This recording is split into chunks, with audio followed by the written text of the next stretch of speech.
The greatest leaders in business look for the emerging stories in their organization and use the data to choose their preferred outcome. What outcome do you want in your business? Listen to the stories of industry veterans, coaches, and consultants so you can choose your preferred business outcome. All right. Hi, and welcome, everyone.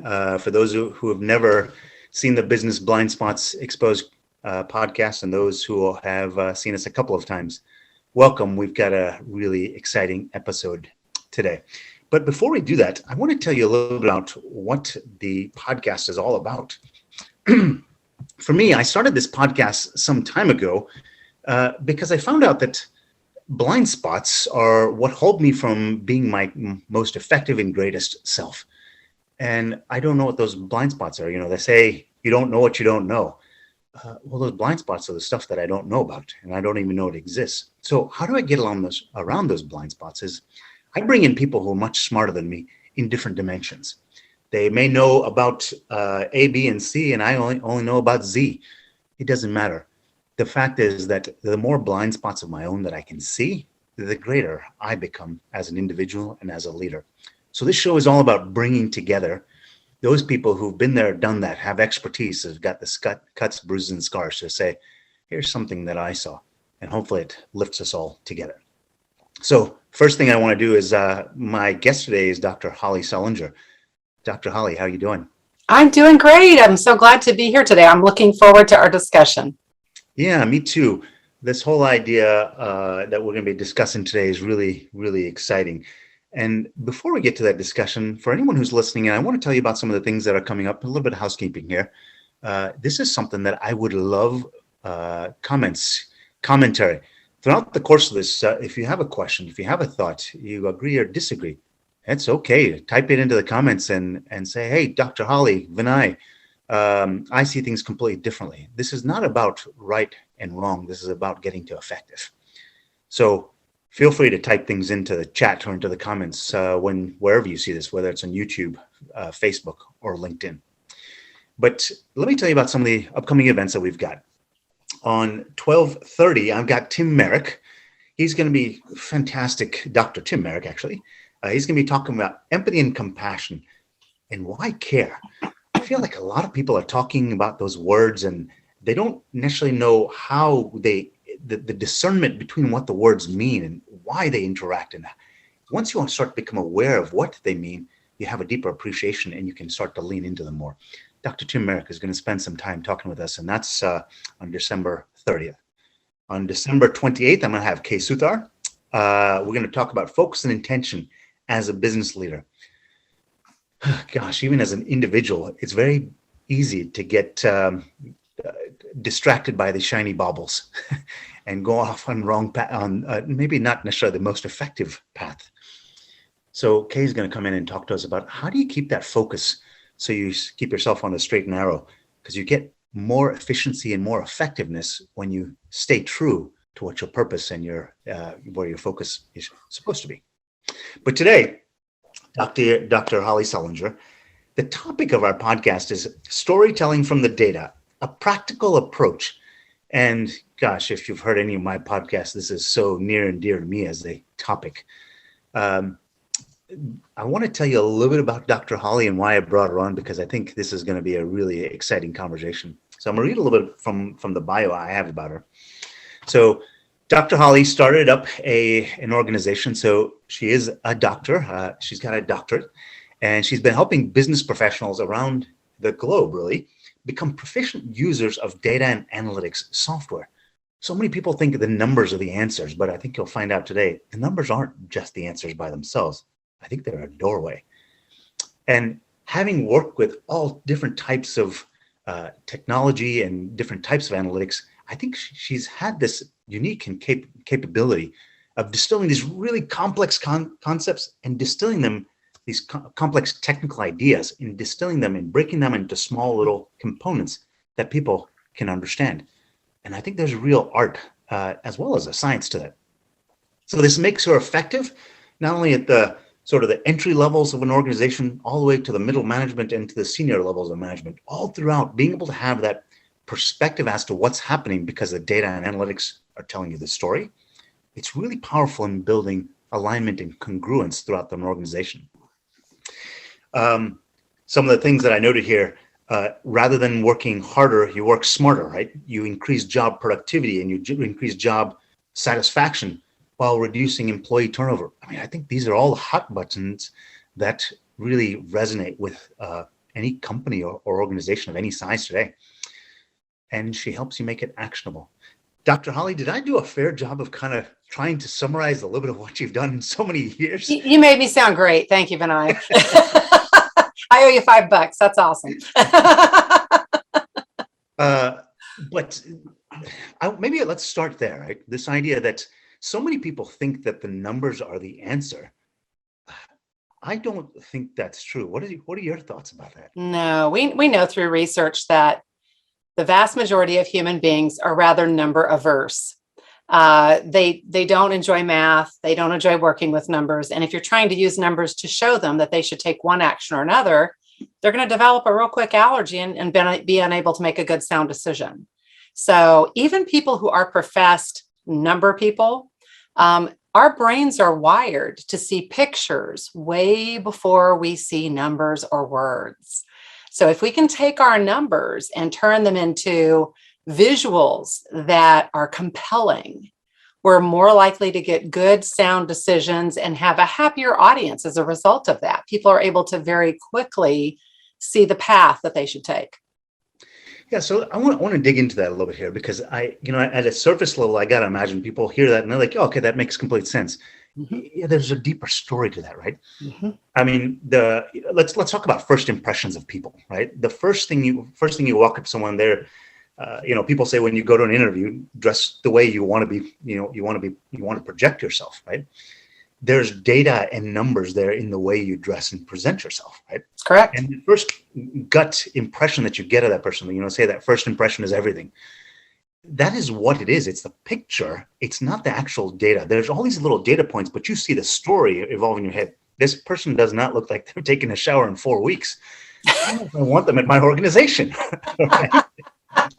And you see the picture, and all of a sudden you kind of come to this gut reaction. Is there some through line in kind of that sort of scenario in terms of what data and analytics, the way you see it? Oh, no, absolutely. Yeah, I think that the key word that you're using here is storytelling.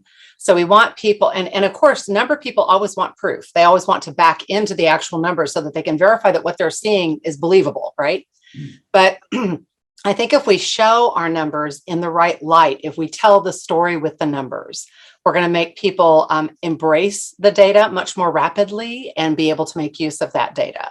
So you're talking about, somebody coming in dressed a certain way to an interview. And the same thing happens with data. If and everybody knows this, we collect massive amounts of data in all different areas of life now. I mean, we can't buy a refrigerator. You and I could not go down to Home Depot or Lowe's or Best Buy and buy a refrigerator that doesn't somehow try to communicate with us now throughout the day. You're out of milk, go to the store. There's all this data that's being compiled just continuously. I was born in Southern California, and I remember vividly the first 3 earthquakes I ever lived through in my life.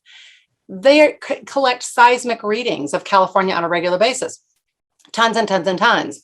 And if we had to look through all of that data to try to determine where the fault might act up next, it would take us years longer than the actual event that would probably occur. So being able to show the story and show the trends and have people go, oh, wow, look, we're just about due. What do we need to do? What can we do to make ourselves more safe? That's the thing that we want to be able to see. We want the numbers to turn into pictures that tell the stories that the numbers represent. When I think back, whenever I get sort of stuck in a situation, I kind of hit a roadblock or a glass ceiling, whatever the right thing is, right? An obstacle. I usually like to think, all right, so I can't be the first person who's ever had this problem, right? So this may sound a little corny, but I was like, how did the ancients solve these kind of problems, right? So how did they do things a long time ago? And, we didn't have iPads, we didn't have tablets 5,000 years ago, right?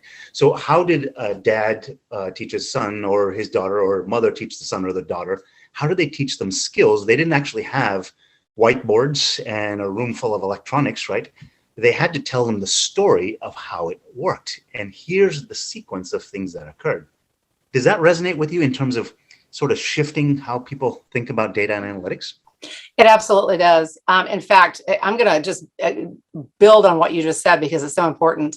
The very first person who came up with the idea of personalities, styles, approaches to life was one of the ancient Greek philosophers. And he didn't know really what to call it, but he knew how to tell the story of there were 4 basic types of people that were interacting and responding to life in a common way. And he used humors of the body to name those 4 different styles or approaches. So they sound like diseases. When I teach them, people go, "Ew, I hope I don't have that one." But it's the interesting thing is you can ask somebody nowadays, "What's your Myers-Briggs?" And some people will remember, and some people go, "I don't know, it's E something, or it's I something, or, what's your disc?" "Oh, I think I was on the D side. I can't really, but when I go through and I tell them about this Greek stuff, they remember it because it's meaningful to them. It resonates. I tell the story. This guy was sitting around watching how people interacted. He came up with these ideas. This is how he chose to name them. That was all they had. And it carried forward, and it is now the foundation that we use for Myers-Briggs and for DISC. And all of that became, a part of our life because of stories. And gosh, I feel like we're, to some, it may seem like we're kind of venturing off on a path here into the woods here. I think there's a real strong through line here in terms of shift of perspective, right? When people buy based on emotions, right? When they are part of relationships, what keeps them or takes them out of relationships is the emotions. And I think what I'm hearing here, reading through the lines, is you're talking about this idea of these stories lend to emotions, and that's what people clamp and grasp onto. Mm-hmm. So that if you can get the data to start to talk about the emotions, we're talking about some powerful stuff there. Yes, we know that stories that are told that pull on emotional strings are a lot more compelling, rememberable. They're a lot more actionable than stories that are just plain and just undressed, if you will. Yeah. So make this connection for me, right? So I'm this person who's running this company. I'm responsible for the P&L of a company. So I'm all about the numbers, right? That's what I've been taught coming through whatever degrees I've gotten. It's all about the numbers and what is that bottom line there and all the line items there. You're trying to tell me that the story actually is more important than numbers. Am I hearing that right? Absolutely. And I'll give you a really good actual story to back this up. Many, many years ago, I was one of when I was 19 years old, I went to work for a research and development company while I was going to college. And if I named it, everybody would know it, but I'll keep it to myself. And one of the things I was asked to do was work with one of the newest graphics computers. That's all it did was graphics. And that was before we had PowerPoint or, any of the name anything, InDesign, Illustrator, whatever. And my thing was I had to plot points. I had to tell it to go up, move over, and come back down again, go up, move over and come back down again. And so I was having fun and I was taking some of my own data and plopping it in there just to use as a learning vehicle. At the same time, I had a friend that was older than myself, and she was the finance director for a port city on the West Coast. And she was new in her job. And she had she was responsible to a board that consisted of 8 gentlemen who'd been on that board for forever and a day. And they were all self-described number people. And so she kept going in and showing them just basically sheet after sheet after sheet of papers of numbers, showing them over and over again that they were going over budget in many key areas. And they kept saying, "Yeah, we can see it." And then just shoving her aside. "No, we got it. We got it." And she finally came to me and she said, "I don't know what to do. We're like major in the red here. They're acting like they don't care. And I'm supposed to be helping them be fiscally responsible. What do I do?" And I said, "Ooh, give me your data. Let me see if one of these new little charts can help this out." And so I took her data and I plotted it. And of course it went like this, it was, showing them in several key areas that they were, underneath, they were in the hole, And she took it into the very next board meeting and handed it out. And it was pandemonium. They said, "Why haven't you told us this? Why didn't you let us know that we were going into the red?" Seriously, she was so frustrated. She was like, "I have been showing you." But it took the visuals for all 8 of these CPAs, CFOs, I mean, they were huge in their fields to go, oh, look at this. And that's what happens a lot. That's what we see happen. It's really interesting. When I go talk to a lot of people, they've got lots and lots of numbers. And it's interesting to me when, I'm actually going to start a slightly different way. When I talk to people about data and analytics, and kind of how do you use it, I think of sort of the bones as the data of the body. Bones is the data, right? Correct. And the flesh is the story, right? Correct. I'm the bones or I'm the flesh. I'm not either, when in fact both of them together make the human body, right? Absolutely. They're two separate things. They're part of the same. That sounds like that's the way you're seeing it as well. Absolutely. So once you see the story, then you can go back to the individual numbers and say, where did we take the wrong turn? Or where did we start to see the increase? Or where do we see the disparity? And you can start looking at the bones, if you will, to uncover the more of the story. But it's that initial story, it's the initial stroke of the story that allows people to have those aha moments. Yep. And be able to really take in what is actually going on. So I'm going to throw in something else that, I've heard many times in the past, statistics lie and all statistics can lie.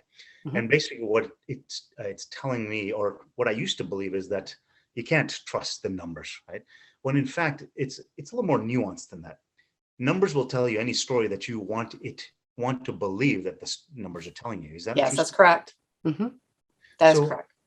So look, going back to those sheets that your friend had, right? She was showing them numbers saying, hey, this thing is going off the deep end. And they're saying, hey, you're just interpreting it. But I'm not really worried about it. Then she brings in a visual and all of a sudden they're pulling the hair out saying, my gosh, why haven't you told her? And she's saying, yeah, what have I been doing for the last 18 months? So the numbers are pure. So I'm going to say it like this. The numbers don't do anything. They just simply are. Right? And the story that you assign to them is almost as important as the numbers themselves, because how you connect the dots between the numbers.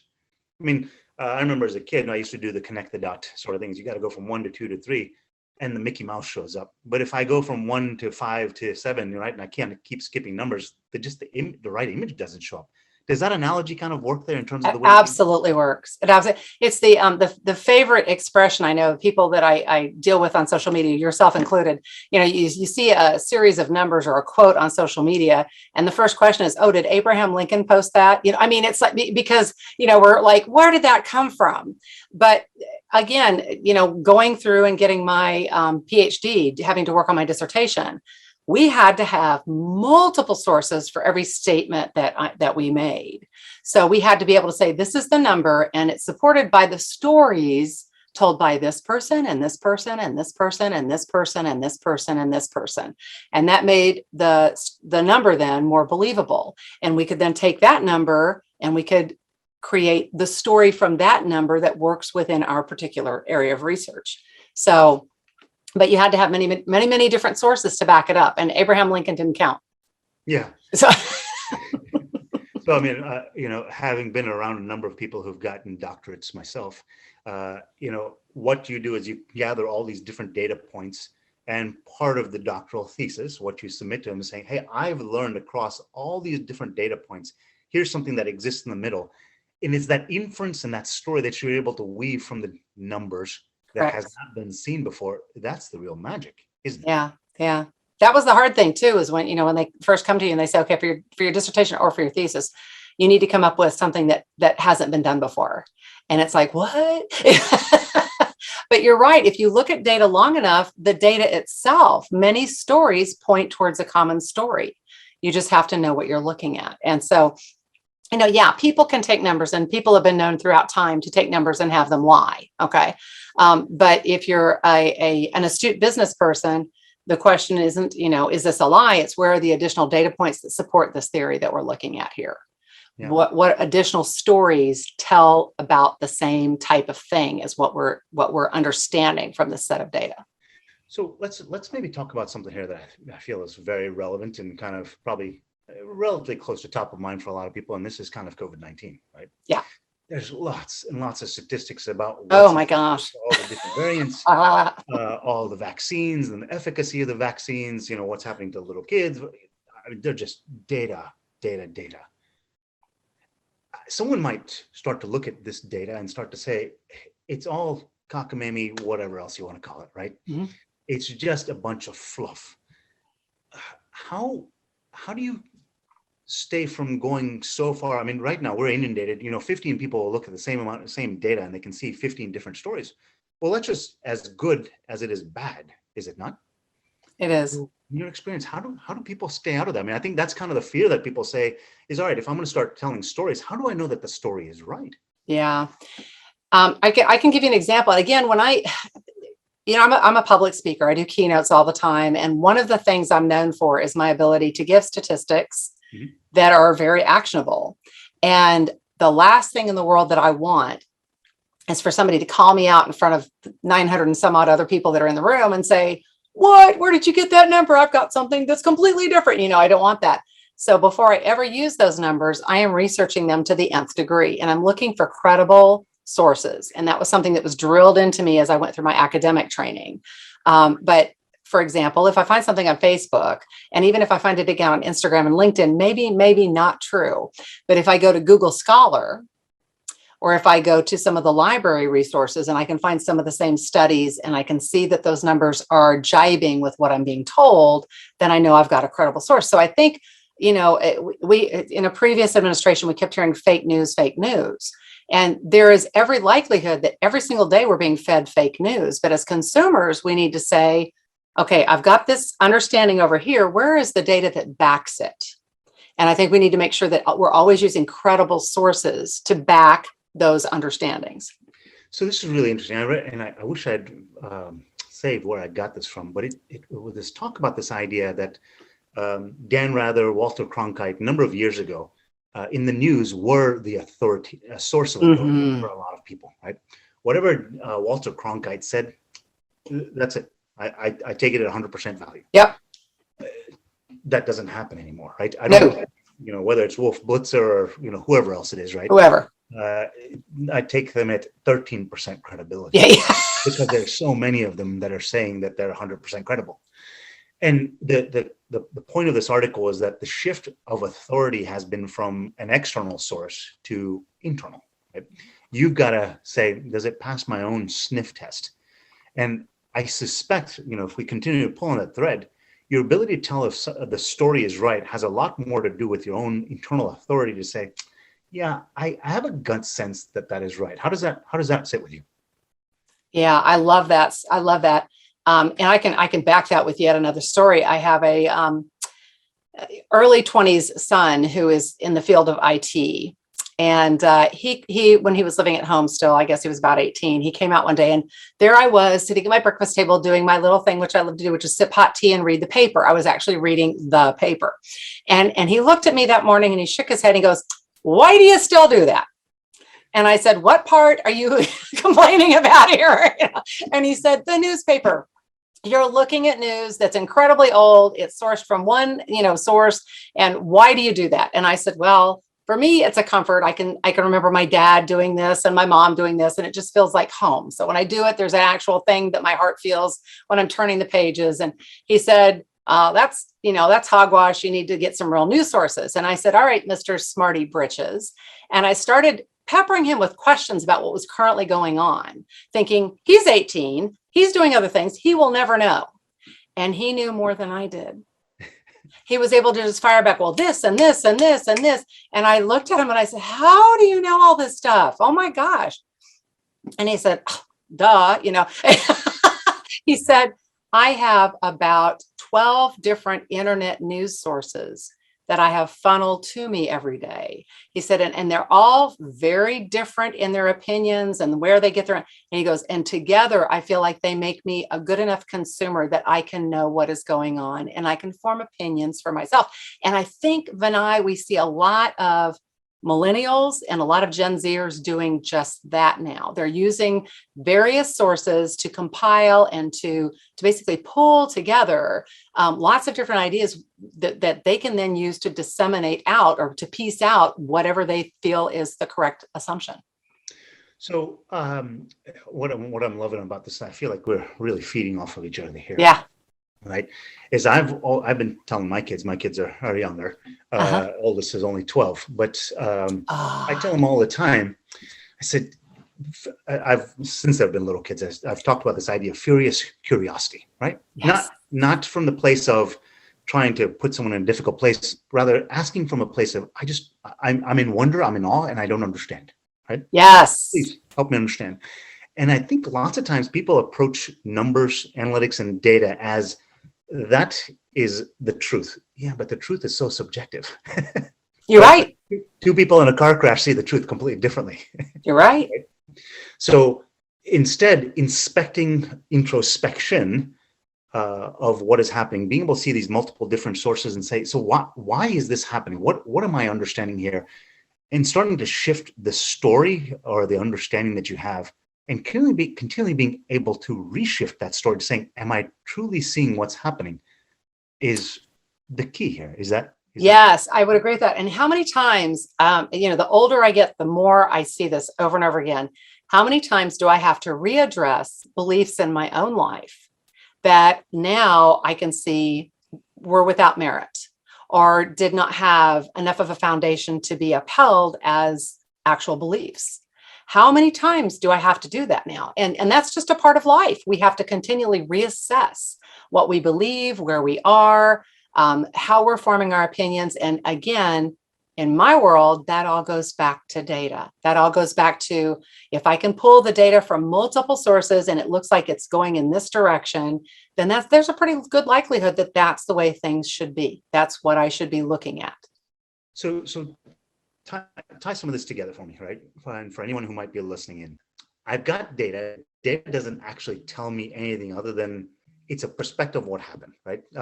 Joe pushed the button 4 times.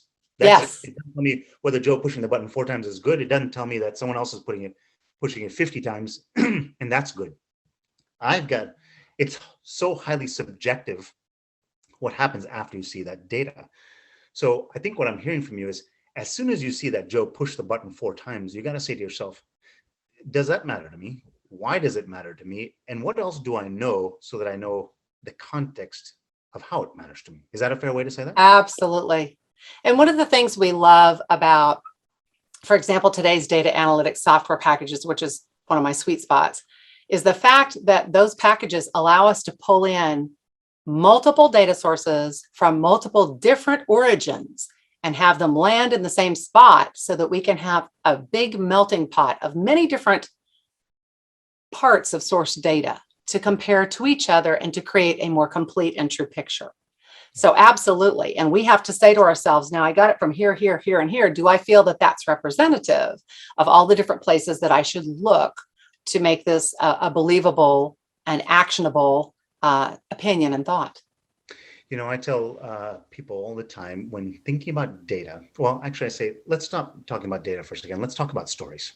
What's the most interesting movie that you ever watched? And, an easy one to say that most people are familiar with is Star Wars, for example. Yes. And in Star Wars, was there only one character, Luke Skywalker, and throughout the whole movie, all you heard was about him? No, you hear about Princess Leia and Chewbacca and, whoever all the characters are, Darth Vader, so on and so forth. And all of them are individually developing. And they all come to a point at some time, right? But they're all developing different ways. So there's so many plots and subplots in what's happening. And the intent here is not to confuse people so much as saying that all these are operating in their own fashions, and your ability to bring them all together, that is the masterful story where it all elegantly fits together. And that is an art. And that is an art form. It really is.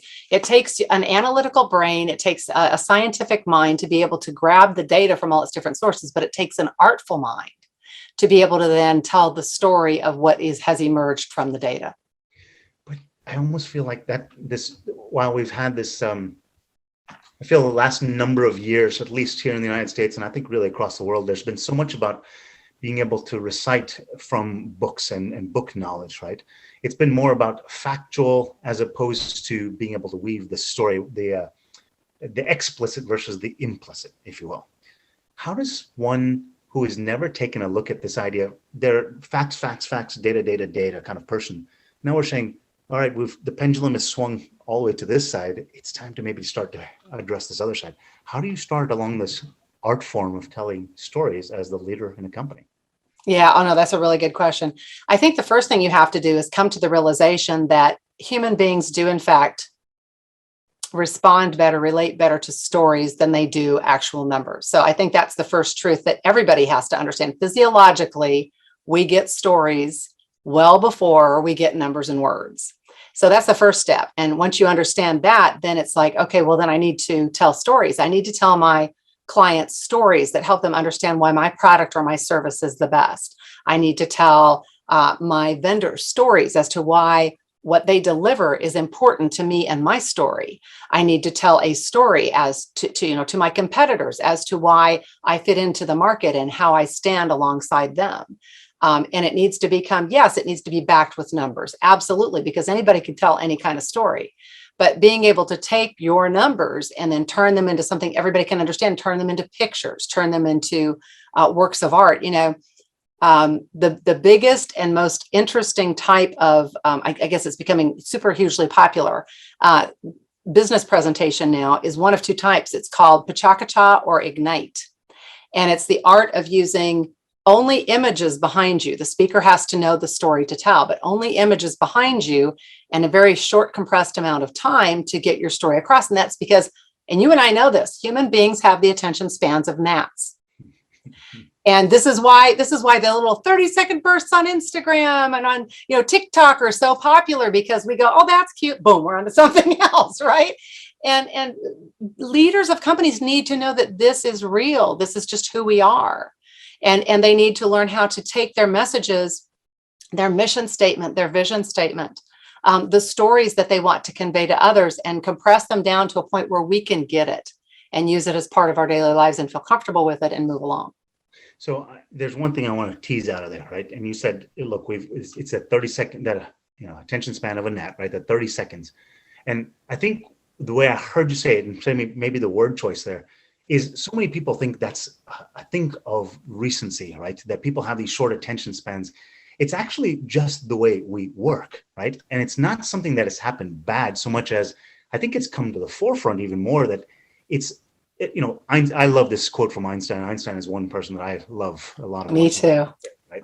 He said, if you can't say it in one sentence, you don't truly understand it. To the same effect, right? So love that. You can't say the story in one line saying, here's the summary of the story. You don't understand the story yet. I think that's what I'm hearing. Absolutely. I mean, and when I talk about the data visualizations that go along with data analytics, we talk about the fact this is a true statement. Year after year, tons and tons of different research studies have shown that our brains will only take in about 8 slices on a pie chart. If you have a pie chart that has more than 8 slices, we'll look at 8. You won't know which 8 we're looking at, but we'll look at 8 and then we're like, okay, I'm done with that. Off we go. So experts tell us if you really want to be effective and impactful, make your pie chart have 8 slices. One of the slices may say miscellaneous, other, combined, whatever, and you have to explain it somewhere else. But at least then, you're going to have the attention of the audience to look at it long enough to start to tease out that story that you're trying to get across. There's same things. The rule is no more than 16 bars in a bar chart. And if you have more than 16 bars, you're supposed to change to a line chart. I mean, these are just factual data visualization rules. And it's because, again, we didn't change physiologically. You are so right, Vinay. We did not change from 1,000 years ago to now. We're still the same people. So we're now realizing, oh, wait, we're studying people and we're going, oh, they shut down again. They shut down again. They looked away again. And now we're having a better understanding of what we are capable of and what we're not. Yeah. So I hope that I'm going to do next year is going to be a little bit of treat for everyone, because I'd like to actually bring up visuals of a graph, right? Yes. And what I would like people to see is that these are taken from KPIs. We've changed the names, obviously, so it's protecting people's identity. But I've taken this and we've put it into a radar graph or a spider chart, which you'll see in a moment here. And I'm going to walk through it. I'm going to spend maybe a minute or two just walk through what we're seeing here for anybody who hasn't seen it. But Dr. Holly, what I'd like you to do is, as you see this and as you kind of start to see the story, I'd like you to give people kind of almost a sort of a play-by-play in your head, how you're seeing the story emerge and what kind of comes up to you. Is that beautiful? I'd be happy to do that. Yes. because I think people would benefit from seeing kind of how you think about this. So give me a moment. Let me make sure I got this thing all lined up here so that we are going to look at something here that is interesting. So, all right. I'm going to share my screen. All right. So do you see I have Sam that I'm bringing up on the screen here. So we've got a couple of different images, and I'm going to just tell you a little bit about Sam, and I'm going to show you this chart in a second here. So we've got this person, Sam. We've kind of put an image that we think is somewhat representative of what's happening here. You come up with your own story, right?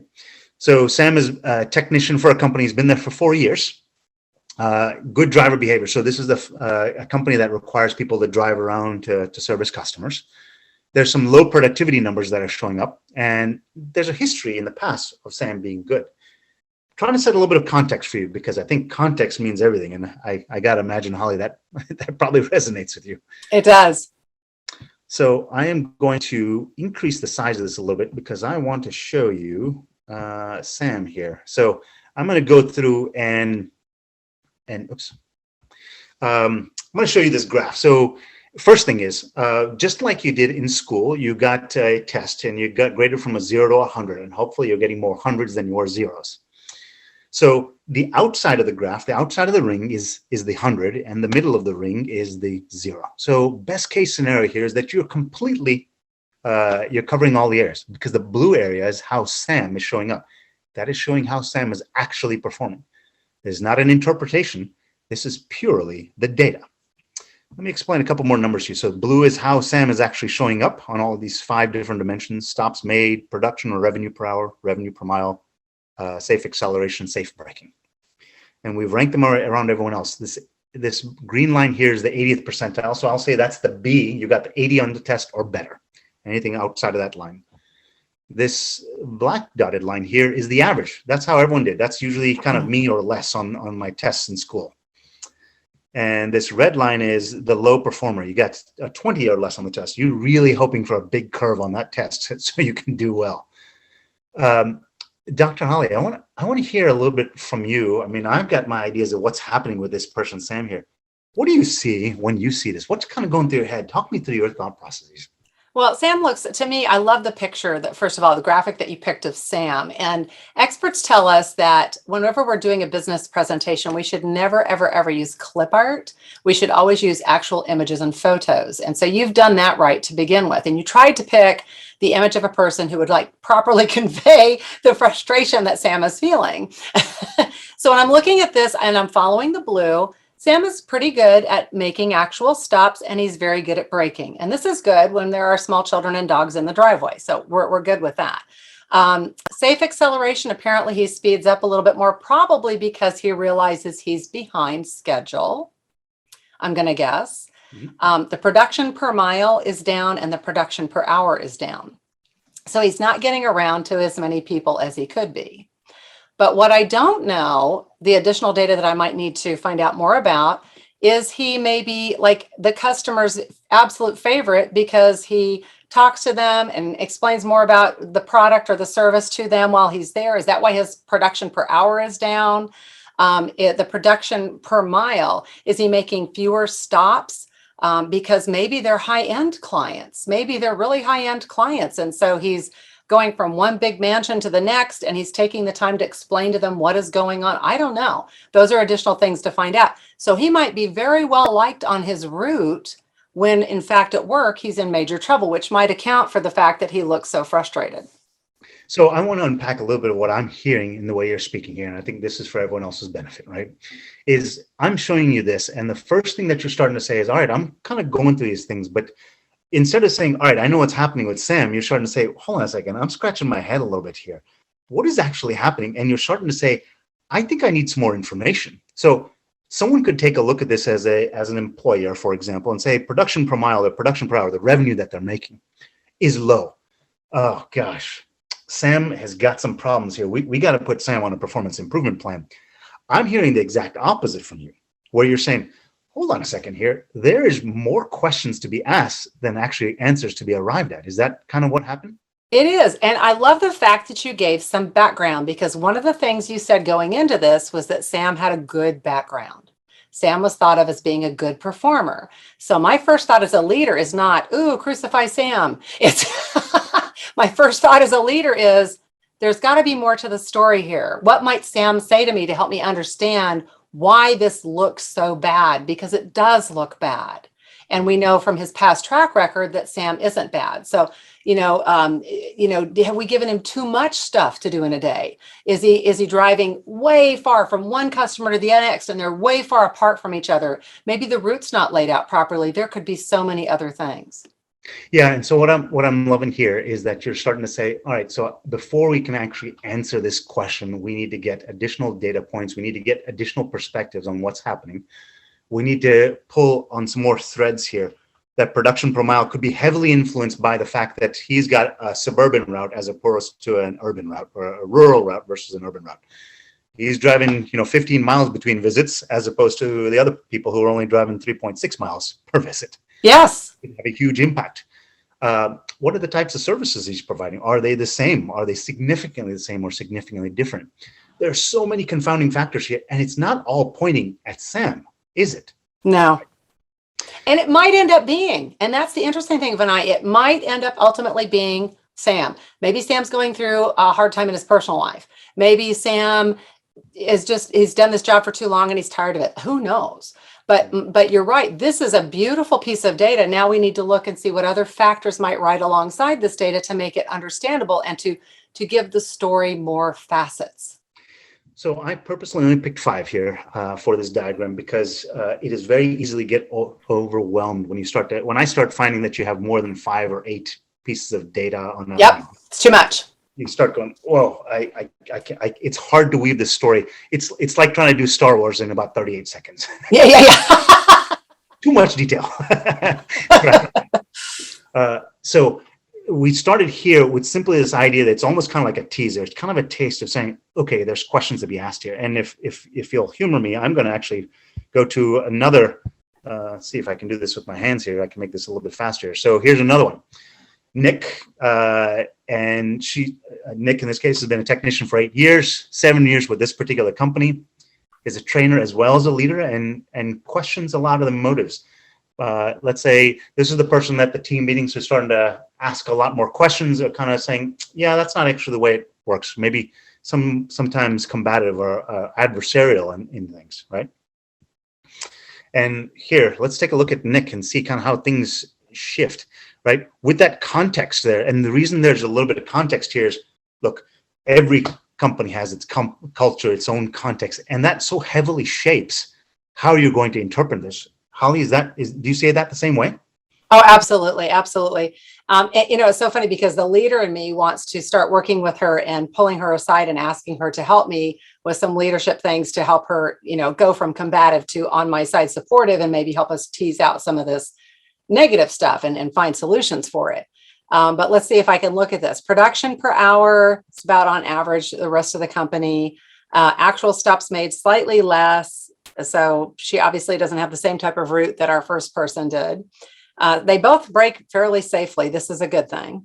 Yep. Safe acceleration. She's really good at safe acceleration. That's good. And production per mile, that's the real bugaboo there. But maybe she's not as productive on her route because she is a leader.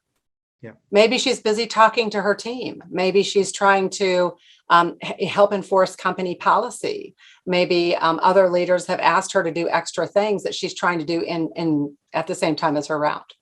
Well, so this is interesting, right? And this is almost somewhat purposely created here because I know there are people who, as a leader, I know I've given someone additional responsibility, but the measuring stick that I've used is where they were before. If she's doing training, as well as also having to run some routes just like everyone else, and the measuring stick that you're using is production per hour and production per mile. Well, if she's spending 50% of her time training others, well, she's probably going to put 50% of that output, and that actually may not be so bad anymore, right? And that might be why she's combative. If this is our measuring stick and it's not measuring the appropriate activity with her, maybe that's why now all of a sudden she's not being the cooperative person that she used to be. So I call these empathy graphs for a reason, because I feel like using these, you can start to understand a little bit more of what's happening. so that you can more compassionately act. And it's not just numbers. You're after the empathy too. You're after the more full understanding. You're after leaders going, aha, I can't use the same measuring stick with this person anymore. That's brilliant. Yeah. Being able to see and being able to shift that narrative a little bit in your own mind as to, I know what's happened from, I like to say for myself, when I start answering a question with, I think, I always say, wait, hold on a second. Let me stop and say, I believe, and is there a better way to believe? Can I shift my perspective? And that's what these graphs allow you to do. Any data, any visualizations, analytics, that you've done for so many companies, it gives them the opportunity to shift that perspective in the narrative. Is that a right way to say that? That is absolutely correct. And it's amazing sometimes the numbers don't give way to more numbers, but they give way to more understanding. That's exactly what you're getting at. The numbers help us understand the environment, understand what is going on. As long as we continue to look and dig and ask for more questions, ask for more data, and continue to look at it over and over again. Just like I said, as a human being, I have to shift my beliefs. As organizations, we have to understand that things do shift over time. And if we keep an eye on the numbers and we keep looking at the stories and watch how they emerge, a story is not a be all and an end all. It's going to continue to change and shift and emerge. And if we keep our finger on where the data is coming from, and we understand the story that it's telling, we're going to be more effective as leaders and more effective as organizations. I'm going to stop sharing here because I think that's for me. There you go. So those are beautiful, brilliant examples, though, of how you could give leaders a starting point. This is what the data is showing us. What is it that you know already that could give us more of a full story? And what I want to touch on something you were just saying a couple seconds ago. I'll just talk about myself as an athlete, right? When I was 12 years old playing soccer, what I needed as an athlete to improve to the next level was my ability to dribble between both feet and be able to look up at the field, right? When I got to 15 years old, it's a different set of challenges. Things have shifted because I can now make these assumptions, right? When I got to 17 or 18 and started to play, at a college level or whatever else, maybe the challenges continue to shift. So when you take a narrative and you put it in your head and say, all right, so this is what's happening with Nick, that's going to change in 3 months, 6 months, 9 months, 8 years. That will shift, right? Yep. The role will shift, the market will shift, your customers will shift. COVID happens. Yes. Oh my goodness. So I think what I'm hearing from you also is just this idea that don't inspect the data. The story that applied on day 1 is not the story that will apply on day 10. Is that right? Correct. That's correct. Now, the data may tease out to look the same over time, but it also may not. Yeah. So this is why this is why we're also interested in collecting all of this data, so that we can test our theories. Is it still holding out to be true? Or do we see new trends? Do we see new emergences? Has the story shifted? And we see that over time. I mean, look, when we're talking about global warming, and, we looked at the numbers for years and years and years, and we had the people that were saying, oh, there's no global warming. And now kind of everybody's saying, well, no, yeah, there's global warming. Look at what's happening. So the narrative has shifted over time. And we're now looking at different things than we were looking at when we first had the idea that it might be happening. Well, Dr. Holly, I feel like I've learned so much from you on all of the conversations that we have. I know you do a lot of public speaking, and anybody who's listening in, I highly recommend you go and follow Dr. Holly. Thank you. And see some of what she said. I mean, I love the way you speak about things. The feeling is mutual. Thank you. So someone wants to embark on this journey, right? They say, all right, so I'm starting to see that there might be something here as far as the storytelling and being able to marry that with the data to create this human understanding of the world, right? Mm-hmm. Because that's really all what it comes together is. It is that human understanding. All value is created through humans. So it's about understanding the human. What if someone wants to start on that journey, what would you say are the first 3 steps? Or the first couple of things that they should consider in starting that journey? I like to follow people who are good storytellers. I like to watch people in media who are really good with their storytelling. There are several TED Talk speakers that I like to watch. Ken Robinson is one because one of the areas that I'm really interested in is adult education, and he's an educational expert, and he tells some very, very good stories. But I like to watch people who are good at telling stories and try to look at how they handle the data and the approach that they use to tell those stories. Brene Brown is another one. A lot of women follow Brene Brown. She's got such great stories and examples. And she also, much like you, Vinay, she talks to a lot of people who give meaning to the different ideas that she's presenting. So find somebody that you can follow and watch what they're doing. I would take a look at the data that you're interested in and try to come up with many different credible data sources that you can pull together. And then I would probably also embark on perhaps a data visualization course. There are a lot of them out there that will talk about when to use which type of visualizations and what types of stories those visualizations can tell for you. And Dr. Holly, I mean, throughout the course of our posting of this podcast and clips over time, I would love to be able to have people reach out to you. So anybody who's listening in, feel free to follow again, Holly or. Absolutely. And if you have questions about data visualizations, or if you would like to chat about anything that we've discussed, both Vinay and I are happy to talk to you.